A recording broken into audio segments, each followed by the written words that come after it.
तो ये क्वेश्चन करते हैं, a student is performing the experiment of a resonance column. The diameter of column tube is 4 centimeter. Frequency of the tuning fork is इतना, speed दे रखा है, sound की speed दे रखी है इस टेम्परेचर पे जिस टेम्परेचर पे एक्सपेरिमेंट हो रहा है. The zero of the meter scale coincides with the top end of the resonance column tube. तो एक डायग्राम बना लेते हैं. तो ये अपन ने रेजोनेंस कॉलम बना लिया.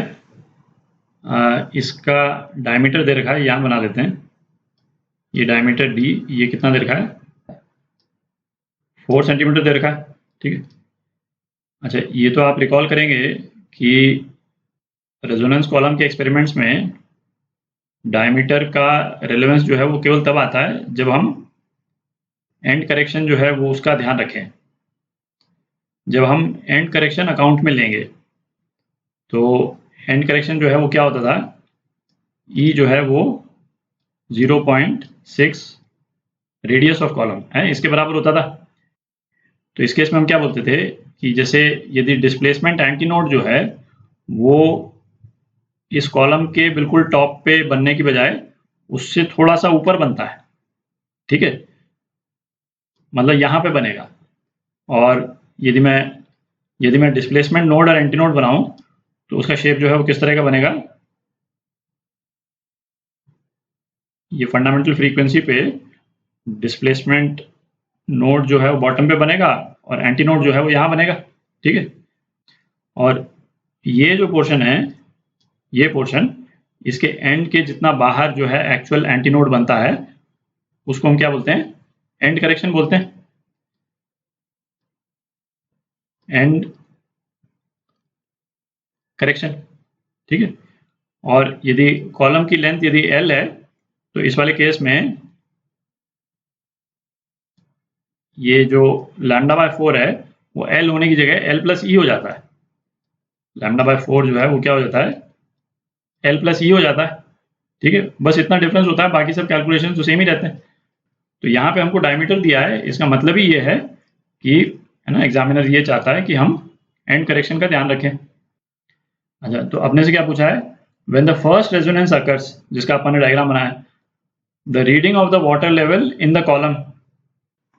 क्वेश्चन में क्या दे रखा है, the zero of the metre scale coincides with the top end of the resonance column. मतलब हम मेजर जो है वो इस एंड से कर रहे हैं. ये जो ई जो बनाया है इसके नीचे वाला पॉइंट, मतलब जो मीटर स्केल जो है वो यहाँ से है ना, ये 0 1 2 3 करके इस तरह से मीटर स्केल जो है ऐसे जा रही. ठीक है. अच्छा, ये तो नोड बनता है और इसके नीचे तो रेजोनेंस कॉलम में इसके नीचे तो पानी होता है, ये तो अपने को मालूम है. ठीक है. इस पानी का लेवल ही अपन वेरी करते हैं रेजोनेंस करवाने के लिए. तो क्वेश्चन में क्या पूछा है, when the first resonance occurs the reading of the water level in the column. तो ये वाटर लेवल है, वाटर लेवल की रीडिंग मतलब L पूछा है बेसिकली. तो इस वाले एक्सप्रेशन में यदि अपने को वेवलेंथ मालूम चल जाती है तो E तो अपने को मालूम ही है, तो L अपन निकाल लेंगे. तो वेवलेंथ जो है वो कितनी होगी,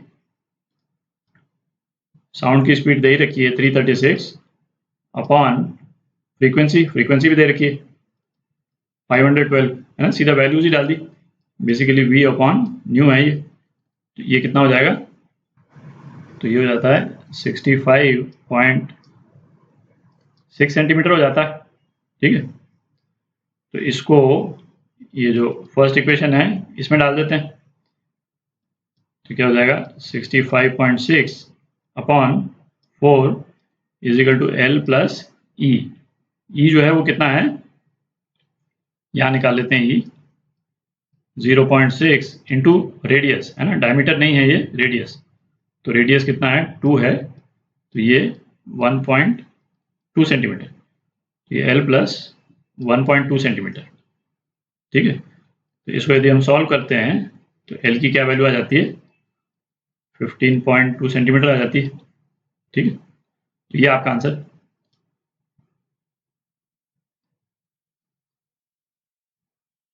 बी पार्ट.